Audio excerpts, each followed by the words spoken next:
السلام علیکم۔ آپ نے جانا پچھلی قسط میں کہ کس طرح سے چچا نے چلی کی مدد کری۔ اب آگے دیکھتے ہیں۔ سعیدہ فاقرہ کی سہیلی کنجی فاقرہ کے پاس ہے تو اس فاقرہ کوئی بھی خیریت نہیں۔ اف ہو، اصل بات تو بتاتے نہیں۔ سعیدہ کا باپ جعلی نوٹوں کا کاروبار کرتا تھا۔ جیسے ہی اسے معلوم ہوا کہ CID والے اس میں دلچسپی لے رہے ہیں، اپنے خاندان سے مت فرار ہو گیا۔ ملنے جلنے والوں پر یہ ظاہر کیا تھا کہ تبدیلی آب و ہوا کی خاطر باہر جا رہے ہیں۔ تو پھر اس نے کیا ہوتا؟ میرے لیے کون سی مشکل پیدا ہو گئی؟ تم نے اپنی انگلیوں کے بے شمار نشانات وہاں چھوڑے ہیں۔ ارے باپ رے، چلی پیٹ پر ہاتھ پھیر کر رہ گیا۔ ایک بار ہتھکڑی پڑ گئی تو ہمیشہ کے لیے عزت گئی برخوردار۔ یہ تو عدالت میں ثابت کیا جا سکے کیا کہ تمہارا تعلق اس عمارت سے نہیں تھا؟ مکان کی نگرانی کرنے والوں نے تمہاری شکل دیکھی ہوگی اور اب تک پتہ بھی لگا لیا ہوگا کہ تم کون ہو۔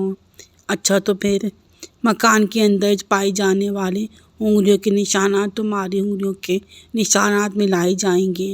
اس وقت فون ہی تم نے اپنی انگلیوں سے نشانات چھوڑے ہوں گے۔ تم نے آج تک اس کی شکل بھی نہ دیکھی ہوگی۔ ظاہر چلی کی سانس بولنے لگی۔ پھر وہ عدالت سے تمہارا ریمانڈ لیں گے، کم از کم 1 ہفتے کے لیے۔ یعنی کہ ہفتے تک تمہاری اس قدر پٹائی ہوگی کہ تم بکلا کر سعیدہ کے باپ کو نہ صرف اپنا خالو تسلیم کر لو گے بلکہ ناحال کا پتہ بھی بتاؤ گے۔ لیکن وہ میرا خالو نہیں ہے۔ پولیس والے چاہیں تو کسی کتے کے پلے کو بھی تمہارا خالو بنا سکتے ہیں۔ دل دلانے والی باتیں نہ کرو چچا، میں وہی کہہ رہا ہوں جو ہونے والا ہے۔ تو اس کا کیا مطلب یہ ہوا کہ تم ابھی مجھے اس مصیبت سے نجات نہیں دلا سکتے؟ ابے کیوں بچوں کی طرح باتیں کرتا ہے کہ اپنی شادی کے موقع پر میری پاور نہیں دیکھ چکا ہے؟ وہ دیکھی تھی، بہت بڑے بڑے آفیسر شریک تھے۔ بس تو پھر میں تجھے بچا سکتا ہوں۔ بچا لو چچا خدا کے لیے، ورنہ میں کسی کو منہ دکھانے کے قابل نہ رہوں گا۔ اس طرح بڑھ کے تم پولیس والوں کے ہاتھ نہ آؤ، کم از کم 1 ہفتے تک۔ اس کے بعد تو پھر وہ تمہارا نام تک نہیں لیں گے۔ کس طرح ہاتھ نہ آؤں؟ فکر نہ کرو، تمہارے فرار کے انتظامات کر لینے کے بعد ہی تمہاری تلاش میں نکلا تھا۔ باقی انتظامات بھی جلدی ہو جائیں گے۔ تو پھر وہ گھر واپس نہ جاؤ؟ واپس جانے کا سوال ہی نہیں پیدا ہوتا۔ اچھا تو پھر میرے ساتھ چلو۔ اس وقت تم چچا نہیں بلکہ باپ دادا سب معلوم ہو رہے ہو۔ صرف چچا، وہ نفرت سے ہوش سکوڑ کر بولا۔ کافی کا ایک کپ پی کر وہ کیفے سے اٹھ گئے تھے۔ تھوڑی دیر بعد چلی نے خود کو ایک ہوٹل میں پایا۔ چچا اسے وہاں چھوڑ کر کہیں چلا گیا تھا اور تقریباً 2 گھنٹے بعد اس کی واپسی ہوئی تھی۔ یہ رہا تمہارا سوٹ کیس، اس میں تمہارے کپڑے بھی ہیں۔ اس نے کہا کہ کپڑے تو کیا گھر سے منگوائے ہیں؟ چلی نے بکرا کر پوچھا۔ کیوں قدیم چیلیوں سے کسی باتیں کرتا ہے؟ چچا بنا کر بولا۔ گھر والوں کو اطلاع دینی ہوتی تو تجھے کیوں نہ بچوا دیتا؟ تو پھر تیری ناپ کا یہ ریڈی میڈ سوٹ اور 2 قمیض خریدی ہیں۔ ہائے تمہارے احسانات! بس زیادہ بکواس نہیں۔ آج 4 بجے کی فلائٹ سے تم راج گڑھ جا رہے ہو۔ فلائٹ؟ چلی پیٹ پر ہاتھ پھیر کر بولا۔ اب کیا ہوا؟ پہلے کبھی نہیں کیا فضائی سفر؟ لوٹا میں ایئرپورٹ نہیں ہے۔ خیر پریشانی کی کوئی بات نہیں، تمہیں نہیں اڑنا پڑے گا، جہاز اڑے گا۔ کیسا لگتا ہوگا دیکھ لینا۔ ٹرین سے کیوں نہیں بھیج دیتے؟ ابے بکواس کی جا رہا ہے، خواہ ٹکٹ خرید چکا ہوں۔ اتنی جلدی کا ریزرویشن کہاں ملتا ہے؟ تم اللہ کے نام سے سفر شروع کرو گے؟ یہ تو فراڈ ہوا۔ تمہیں سفر کرنا ہے تو اللہ کے نام سے، ایئر ہوسٹس سے شادی نہیں کرنی۔ اللہ ہی سے خریدا ہے ٹکٹ۔ اتنا وقت نہیں کہ اس کا ریزرویشن کینسل کر کے تمہارا نام منتقل کرایا جائے اور پھر تم سے نام پوچھے گا۔ وہ تو صرف کاغذات کے لیے ہیں۔ اللہ مالک ہے۔ راج گڑھ ایئرپورٹ سے ایڈف علی ہوٹل جانا۔ وہاں کے کمرہ نمبر 22 میں میرا ایک دوست شہباز خان مقیم ہے، اس کے ساتھ قیام ہوگا۔ میں نے اسے تار دے دیا ہے، یہ تو وہ مجھے ریسیو کرنے آئے گا۔ لاٹ صاحب کے بچے ہونا کہ ریسیو کرنے آئے گا۔ بے ہوش میں رہ چلے، تجھے جانا پڑے گا ایڈلفی ہوٹل اور شہباز خان سے بتانا پڑے گا کہ تم عطا اللہ ہو۔ اسے بھی غلط نام بتاؤں گا، اصل نام بتایا تو زحمت میں پڑو گے۔ پورے ملک میں ایک ہی چیلی خاندان پایا جاتا ہے اور وہ لوٹک لوٹا میں آباد ہے۔ ہاں یہ بات تو ہے، چلی خوش ہو کر بولا، ہم لوگ بہت مشہور ہیں اس لیے عطا اللہ۔ بالکل سمجھ گیا، اب مجھے کوئی پرواہ نہیں۔ آج 11 تاریخ ہے، تم آج ہی 8:30 بجے شب کو راج گڑھ پہنچ جاؤ گے۔ ایک ہفتے قیام کر کے 18 تاریخ کو ٹرین سے واپس آ جانا۔ اس کے لیے تمہیں پہلے سے ریزرویشن کرانا پڑے گا، لہٰذا سب سے پہلا کام یہ کرنا کہ ریلوے اسٹیشن جا کر 18 تاریخ کے لیے سپر ایکسپریس میں سیٹ کا ریزرویشن کرا لینا، ایئر کنڈیشن میں۔ ارے فضول خرچی کی کیا ضرورت ہے، 3rd کلاس میں سفر کر لوں گا۔ تم وہی کرو گے جو میں کہوں گا، خرچ میرا ہو رہا ہے یہ تمہارا۔ میرا دل چاہتا ہے کہ چچا کہ تمہارے قدموں پہ سر رکھ دوں اور میرا دم نکل جائے۔ ایک ہفتے تک جی بھر کے سیر و تفریح کرنا، شہباز سے اپنے بارے میں کسی قسم کی گفتگو مت کرنا، سرج اس کی باتوں کو جواب دیتے رہنا، خود اس سے کوئی سوال نہ کرنا۔ ایسا ہی ہوگا۔ یہ رکھو مزید 1000 روپے واپسی کے سفر اور دوسرے اخراجات کے لیے۔ شاید میرا والد حقیقی بھی میرے لیے اتنا کچھ نہ کر سکتا۔ ابھی تو کیا مجھے ستیرا سمجھتا ہے؟ ارے تم تو سگوں سے بھی بڑھ کے ہو۔ انکل ڈارلنگ، زیادہ مکھن نہیں، چچا ہاتھ اٹھا کر بولا، کھانا کھا چکے یا نہیں ابھی کہاں نصیب ہوا ہے؟ ابھی تو روم سروس کو رنگ کر کے کیوں نہیں منگوا لیا تھا؟ میں نے سوچا تم سے پوچھے بغیر۔ خیر میں منگواتا ہوں، ابھی میں نے بھی لنچ نہیں کیا۔ راج گڑھ کے ایئرپورٹ پر اترتے ہی چلی کو شدت سے احساس ہوا تھا کہ وہ ایک ناکارہ ترین آدمی ہے، لیکن اس احساس کا محرک سمجھ میں نہ آ سکا۔ اسے عجیب سی گردن اس کی رگوں پہ میں سرایت کر گئی تھی اور ایسا لگتا تھا کہ جیسے قیامت تک ایڈفی ہوٹل تک نہیں پہنچ سکے گا۔ سوٹ کیس اٹھائے اس گاڑی تک پہنچا جو مسافر کو شہری آبادی کی طرف لے جانے والی تھی۔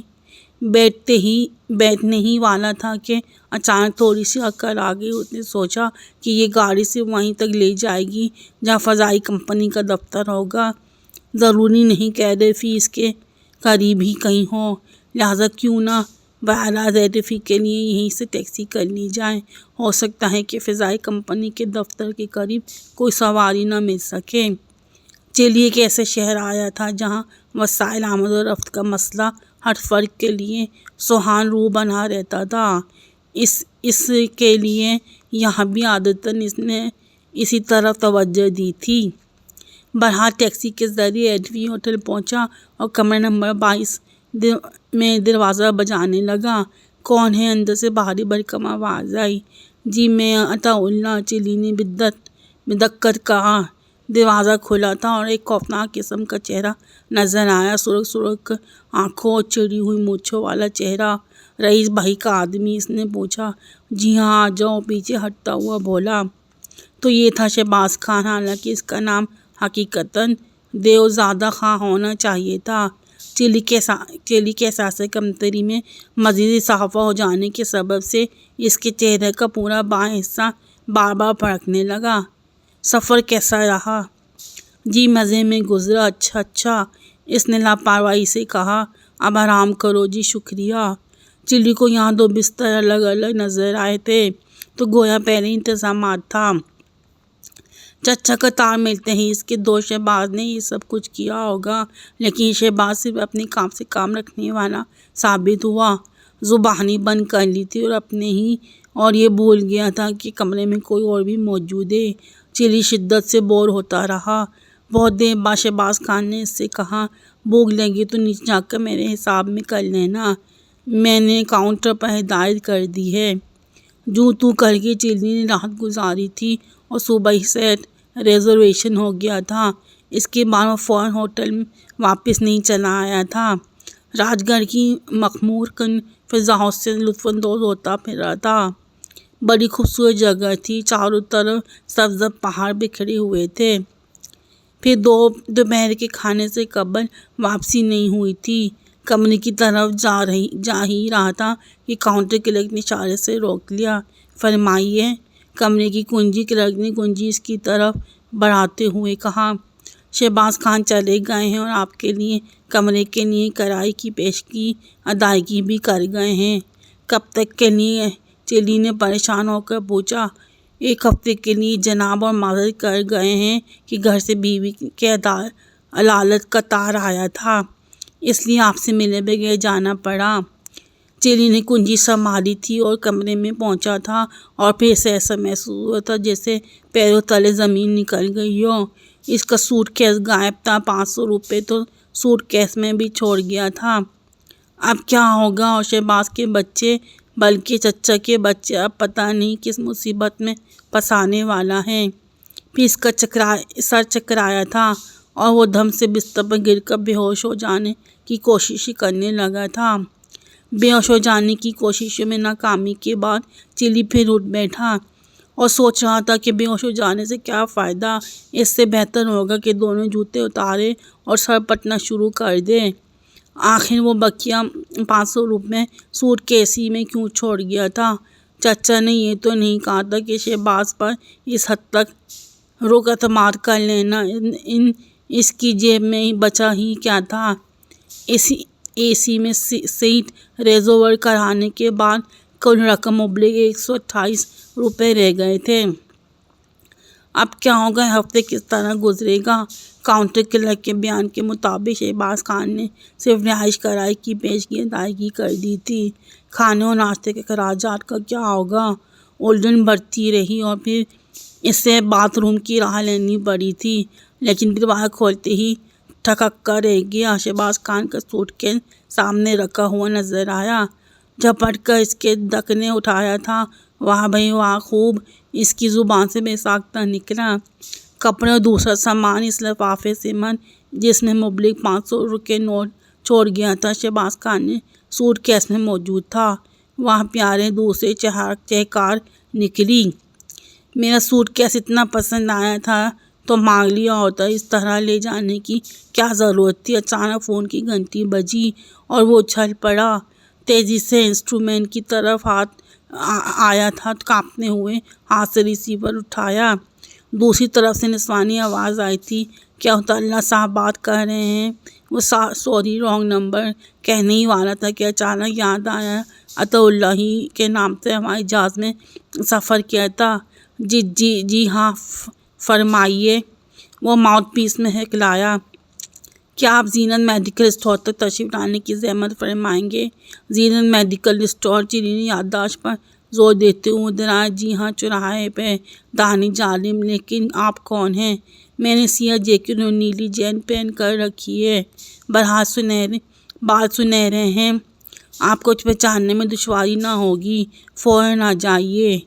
جی بہت اچھا، چلی نے کہا اور ریسیور رکھتا ہوا بڑبڑایا۔ آواز تو بڑی سریلی ہے، عمر بھی بتا دی ہوتی۔ باغم باغ چوراہے پر آیا تھا، سامنے ہی زینت میڈیکل اسٹور کا بڑا سا بورڈ نظر آیا اور آنکھوں میں نیلی پیلی دھاریاں چکرانے لگی۔ یاد نہیں کہ کس طرح سے اس نے سڑک پار کی تھی۔ کاؤنٹر کے قریب وہ کھڑی دکھائی دی، سیاہ جیکٹ اور نیلی جین میں پیاری لگ رہی تھی۔ عمر زیادہ سے زیادہ 24 سال ہی رہی ہوگی۔ بال سنہرے تھے اور سرخ و سفید چہرے پر زندگی سے بھرپور آنکھیں جگمگا رہی تھیں۔ عطا اللہ، وہ اس کے قریب ہو کر آہستہ سے بولا۔ وہ ہنس پڑی اور بولی، نام سے تو میں سمجھتی تھی کہ کوئی بالغ بزرگ ہوں گے، مگر آپ تو فرمائیے کیا خدمت کر سکتا ہوں؟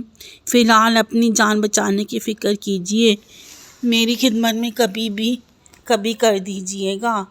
جی میں نہیں سمجھا، میرے ساتھ آئیے، وہ دروازے کی طرف بڑھتی ہوئی بولی۔ دونوں فٹ پاتھ پر اترا اور لڑکی نے کہا، رئیس صاحب نے اطلاع دی ہے کہ آپ خطرے میں ہیں، اس لیے فوراً ہوٹل چھوڑ دیجیے۔ خدا کی پناہ، لیکن جاؤں کہاں؟ میرے ساتھ چلیے، لیکن جلدی کیجیے، وقت کم ہے۔ سامان تو لے آؤں، صرف کاغذات اگر کسی قسم کے ہوں، سامان جائیں وہیں پڑے رہنے دیجیے۔ مطلب یہ کپڑے وغیرہ بہت مل جائیں گے، ان کی فکر نہ کیجیے۔ اچھا تو کاغذات لے آؤں؟ چلی نے کہا، جتنی جلدی ممکن ہو، میں یہیں کھڑی ہوں۔ کاغذات میں نوٹوں کے لگا کے اور ریزرویشن کی رسید کے علاوہ اور کیا تھا؟ سرپٹ کی چارج سے ایڈیفی پہنچا، مطلوبہ چیزیں لیں اور کنجی کلرک کے حوالے کر کے پھر لڑکی کے پاس آ پہنچا۔ لے آئے سب کچھ؟ جی ہاں۔ لڑکی سے سر رکھی ایک اسپورٹ کار کی طرف اشارہ کیا۔ ڈرائیو کرو گے؟ زیادہ اچھی ڈرائیونگ نہیں۔ چلو میں خود ہی کروں گی۔ میں نے سوچا کہیں تم اسے مردانہ وقار کے منافی نہ سمجھو۔ اجی ہرگز نہیں، چلی نے کان پکڑتے ہوئے کہا۔ آپ لوگوں سے ہمیشہ ہار مان لیتا ہوں۔ یہ تو ضدیوں سے ہی حد درمی چلی آ رہی ہے، ورنہ عورت سے برتر نہیں ہے۔ بہت پیار شوہر ثابت ہو سکتے ہو۔ وہ اسے آنکھ مار کر مسکرائی تھی اور چلی کا دل مضطرب ہو گیا۔ اس کا یہ چچا 20 سالہ عجیب چیزیں، پتہ نہیں محترمہ کون ہے اور کس قدر بے تکلف کیوں ہو رہی ہیں۔ اسپورٹ کار میں بیٹھ گیا تھا اور لڑکی نے اسٹرنگ سنبھالا تھا۔ دوسرے ہی لمحے میں چلی کا دل حلق میں دھڑکنے لگا۔ اسٹیئرنگ میں ہی طوفان تھی۔ بالکل ایسا ہی معلوم ہو رہا تھا جیسے کوئی راکٹ لانچر پید سے علیحدہ ہوا ہو۔ تم نے ابھی تک میرا نام معلوم کرنے کی زحمت نہیں گوارا کی، لڑکی نے کچھ دیر بعد کہا۔ او جی ہاں، معافی چاہتا ہوں، دراصل میرا نام سونیا ہے، لیکن تمہارا نام عطا اللہ کچھ پسند نہیں آیا۔ بالکل عام سا ہے، ایسے ہی جیسے آدمی۔ میں بھی تو عطا اللہ ہی ہوں، اللہ نے مجھے والدین کو عطا فرمایا تھا۔ چلی نے زبردست کہکہ لگایا کیونکہ گاڑی کی رفتار اسے دہلائی جا رہی تھی۔ اگر عطا اللہ کو کر دوں تو کیسے رہے گی؟ لڑکی بولی، جو دل چاہے کر دیجیے، آپ بہت دلچسپ معلوم ہوتی ہیں۔ اتنی دلچسپ نہیں تھی جتنی تمہیں دیکھ کر ہو گئی ہوں۔ میں نہیں سمجھا۔ بہت خوبصورت ہو، دیکھ کر خواہ مخواہ دل چہرنے کو چاہتا ہے۔ چلی نے شرما کر سر جھکا لیا، لیکن اس کی نظر تو ونڈ اسکرین پر پڑی تھی، اس لیے اس منظر سے لطف اندوز نہیں ہو سکی۔ کچھ بولتے رہو، اس نے تھوڑی دیر بعد کہا۔ کہ کیا بولتا رہوں؟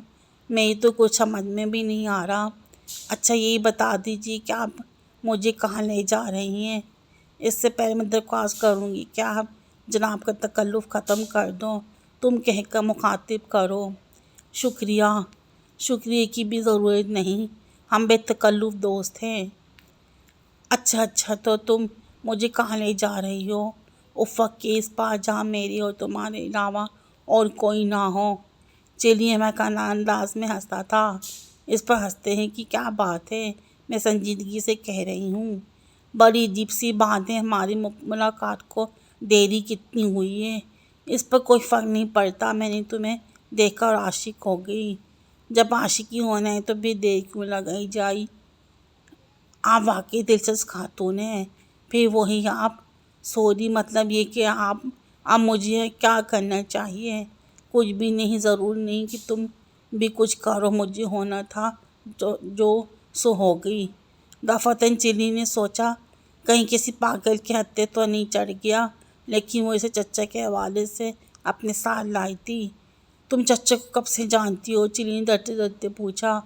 کس چچا کی بات کر رہے ہو؟ میرا کوئی چچا وچا نہیں ہے، مطلب کہ رئیس صاحب، میں نہیں جانتی وہ کون ہے، بس مجھے پیغام ملا تھا کہ تم خطرے میں ہو، لہٰذا تمہیں غائب کرا دیا جائے۔ شہباز خان کو جانتی ہو؟ یہ نام میرے لیے بالکل نیا ہے۔ چلی نے سوچا کہ اسے سوٹ کیس والی بات بتا دے، لیکن پھر ٹال گیا۔ کیا فائدہ جب اسے جانتی ہی نہیں، اور اب تم اسے اپنا سامان بھی ہوٹل ہی پہ چھوڑ دینا پڑا تھا۔ تم مجھے کس طرح غائب کرو گی؟ چلی نے کچھ دیر بعد پوچھا۔ دل میں چھپا لوں گی۔ چلی پھر ہنسا تھا۔ آخر تمہیں اتنی ہنسی کیوں آ رہی ہے؟ اظہار مسرت کے لیے چلی نے سمارا کہا، گویا تمہیں اس پر خوشی ہے کہ تم پر عاشق ہو گئی ہوں۔ اس پر تو بالکل خوشی نہیں ہوئی۔ چلی بھی دیکھنے کے موڈ میں آ گیا تھا۔ بدنصیب ہوں میں، وہ بورا سا منہ بنا کر بولی۔ اس میں بدنصیبی والی بات کون سی ہے؟ بس میں پسند نہیں کرتا کہ کوئی لڑکی مجھ پر عاشق ہو۔ بڑی عجیب ہو تم۔ عجیب نہیں بلکہ ڈرپوک ہوں اس معاملے میں۔ ڈرپوک خود عاشق نہیں ہوتا، لیکن اگر کوئی لڑکی اس پر عاشق ہو جائے تو پھولا نہیں سماتا۔ دل دلانے والی باتیں نہ کرو۔ تمہارے بارے میں کافی چھان بین کرنی پڑے گی۔ جو دل چاہے کرو، لیکن اب عشق کا نام مت لینا۔ الرجک ہو اس حد تک کہ بسا اوقات کتے کی طرح بھونکنے لگتا ہوں۔ تم بھی کم دلچسپ نہیں معلوم ہوتے۔ ٹھیک سے بتاؤ کہ اب میرا کیا ہوگا؟ عیش کرو گے؟ میں نہیں سمجھا، آہستہ آہستہ سمجھو گے۔ چلی نے خاموشی اختیار کر لی۔ کار شہری آبادی سے نکل کر آئی تھی اور 1 گھنٹہ گزر جانے کے بعد بھی یہ معلوم نہیں ہوتا تھا کہ یہ سفر کا اختتام قریب ہو سکتا ہے۔ حد نگاہ تک سنگلاخ چٹانیں بکھری ہوئی تھیں۔ سبزہ کہیں نام کو بھی نہیں تھا۔ شہر سے نکلتے ہی منظر بدلا تھا۔ سبزے کی جگہ ننگی بھنوری چٹانیں نظر آنے لگی تھیں۔ ارے بھائی، آخر کہاں لے جا رہی ہو؟ چلی کہہ رہا تھا، افق کے اس پار، اس بیہودہ دنیا سے دور۔ اور میں اتنا الو کپٹا ہوں کہ چلا جا رہا ہوں۔ چلی چنچرا کر بولا۔ میں اپنی زبان سے نہیں کہہ سکتی، تم کہتے ہو تو ٹھیک ہی ہوگے۔ کیا ٹھیک ہوگا؟ وہی جو تم کہہ رہے ہو۔ یعنی میں الو کپٹا ہوں، کچھ یقین ہو چلا ہے۔ براہ کرم میری توہین نہ کرو۔ تمہاری جگہ کوئی الو کپٹا نہ ہوتا تو اتنی دیر میں کئی بار گاڑی رکوا چکا ہوتا۔ کیوں؟ چلی آنکھیں نکال کے اس کی طرف مڑا، شیشی سے دودھ پینے کے لیے۔ چلی جل کر بھن کر رہ گیا، لیکن کچھ بولا نہیں۔ کیوں چپ کیوں ہو گئے؟ اس نے تھوڑی دیر بعد پھر چھیڑا۔ خاموشی ہی بہتر ہے، گولی مار کر کھڈک میں پھینک دوں گی۔ بہت زیادہ بے تکلف کی اجازت نہیں دے سکتا۔ وقت نے ایک چکر میں ڈال دیا تھا کہ تمہیں کیا بول جاؤں کہ میں کون ہوں۔ تم کون ہو پیارے الو کا پٹا؟ چلی آپے سے باہر ہو گیا۔ وہ تو میں تسلیم کر چکی ہوں، اور اسے تسلیم کیے بغیر کسی کو بتا بھی نہیں سکتی کہ تم میرے شوہر ہو۔ کیا مطلب؟ چلی اچھل پڑا۔ شوہر کا مطلب شوہر ہی ہوتا ہے، خواہ وہ الو کا پٹا ہی کیوں نہ ہو۔ دیکھیے محترمہ، میں خاموش رہو۔ ہم یہ سفر شوہر و بیوی کی حیثیت سے کر رہے ہیں۔ آخر کیوں؟ اس لیے کہ تمہیں عطا اللہ نہیں ہو۔ تمہاری کوئی بات میری سمجھ میں نہیں آ رہی۔ خواہ ذہن میں دباؤ مت ڈالو، جو کچھ کہوں اس پر عمل کرتے رہو۔ چلی نے بے بسی سے طویل سانس لی تھی اور خشک ہونٹوں پر زبان پھیر کر بولا تھا، مجھے بہت شدت سے پیاس لگ رہی ہے۔ کچھ دیر بعد پانی مل سکے گا؟ میرے لیے اس کی کسی قسم کا خطرہ تھا؟ چلی نے اچانک سوال کیا۔ میں نہیں جانتی، مجھے جو پیغام ملا تم تک پہنچا دیا۔ پیغام کے ساتھ میرے سلسلے میں کچھ ہدایت بھی ملی ہوگی، ظاہر ہے، ورنہ تمہیں اس طرح کیوں اٹھائے پھرتی؟ کیا ہدایت ملی تھی؟ عطا اللہ سے فوراً شادی کر لو۔ کیوں مذاق کر رہی ہوں؟ میں سنجیدہ ہوں، وہ غصیلے لہجے میں بولی۔ کیسے یقین کر لوں جبکہ ہدایت دینے والے کو میری شادی شدہ ہونے کا علم ہے؟ مجھے اس سے سروکار نہیں۔ کیا مطلب؟ 10 شادیاں بھی ہو چکی ہوں، تمہارے اس سے کوئی فرق نہیں پڑے گا؟ پتہ نہیں میں خود پاگل ہو گیا ہوں یا مجھے کسی دیوانی کے حوالے کر دیا گیا ہے۔ وہ کچھ نہ بولی۔ گاڑی نشیب میں جا رہی تھی۔ خاصی گہرائی میں کوئی سرسبز وادی تھی۔ دور ہی سے وہ منظر بڑا سہانا لگ رہا تھا۔ گھنٹوں ننگی چٹانیں دیکھتے دیکھتے آنکھیں پترا گئی تھیں۔ جہاں ہم جا رہے ہیں وہاں تمہاری حیثیت میرے شوہر کی ہوگی، اور ہم ایک دوسرے کو کوہنی ڈارلنگ اور سویٹی کہہ کر مخاطب کریں گے۔ تو یہ کیوں نہیں کہتی کہ ہم کو شوہر و بیوی کی اداکاری کرنی ہوگی؟ جہنم میں جاؤ، برا سا منہ بنا کر بڑبڑائی۔ وادی سے قریب ہوتے جا رہے تھے۔ سچ مچ بڑی خوبصورت جگہ معلوم ہوتی تھی، شاید راج گڑھ سے بھی زیادہ دلکش۔ ڈھلان پر پھولوں کے تختے